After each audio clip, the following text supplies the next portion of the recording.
नमस्कार, कैसे हैं आप सभी। आप सभी के लिए आज मैं फिर से एक और नई कहानी लेकर आई हूँ, चमत्कारी जल। तो आप लोगों ने मेरा चैनल सब्सक्राइब किया है? तो चलिए अब कहानी सुनाते हैं। एक बार तेनालीराम के पड़ोस में रहने वाली एक महिला उससे मिलने आई। उसने बताया कि उसकी सास उसे बहुत तंग करती है। लगभग रोज ही दोनों के बीच कहासुनी होती है। इस कारण उसके घर की शांति भंग हो चुकी है। वह तेनालीराम से इस मुसीबत से बाहर निकलने का कोई सरल उपाय जानना चाहती थी। तेनालीराम ने उस महिला की सारी बातें ध्यान से सुनी।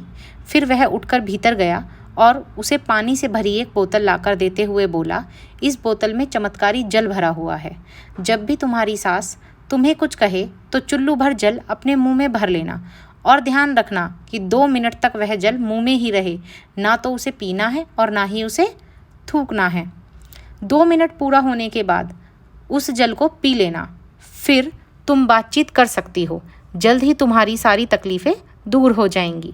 वह महिला तेनाली का शुक्रिया अदा करके और जल की बोतल लेकर खुशी खुशी अपने घर चली गई। अगले हफ्ते जब महिला पुनः तेनालीराम से मिलने आई, इस बार वह काफ़ी खुश लग रही थी। उसने तेनाली को बताया कि अब उसके घर में अपार शांति है, कि दिन से उसका अपनी सास से बिल्कुल झगड़ा नहीं हुआ है। उसने तेनाली से उस चमत्कारी जल की एक और बोतल देने की प्रार्थना की। तेनालीराम उठकर भीतर गया और बोतल लाकर उस महिला को दे दी। इस प्रकार 1 महीने तक चलता रहा। वह महिला आकर तेनालीराम से चमत्कारी जल से भरी बोतल ले जाती। हर बार वह उस जल की प्रशंसा करती और तेनाली का धन्यवाद करती। 4 हफ्ते बीतने के बाद जब महिला 5वीं बोतल लेने आई तो तेनालीराम ने कहा, अब तुम्हें हर हफ्ता यहाँ आकर जल की बोतल लेने की कोई आवश्यकता नहीं है। अब से तुम इस बोतल को अपने ही घर के कुएं से भर सकती हो। महिला को कुछ समझ नहीं आया।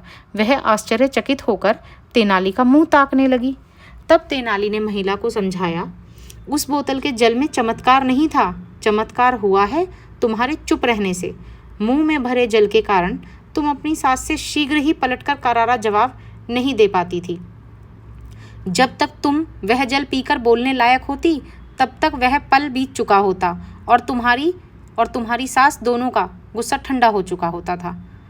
यही कारण है कि अब तुम्हारे घर में सुख शांति का वास है।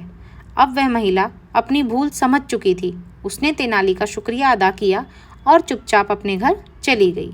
उस दिन के बाद उस महिला के घर में कभी लड़ाई झगड़े की आवाज़ नहीं आई। वह संयम का अर्थ समझ चुकी थी। तो इस प्रकार अगर 2 लोगों में झगड़ा हो रहा हो और एक इंसान चुप रहे तो झगड़ा शीघ्र ही समाप्त हो जाएगा। तो आपको मेरी कहानी कैसी लगी? आपको इससे क्या समझ में आया? प्लीज़ कमेंट करके ज़रूर बताइएगा।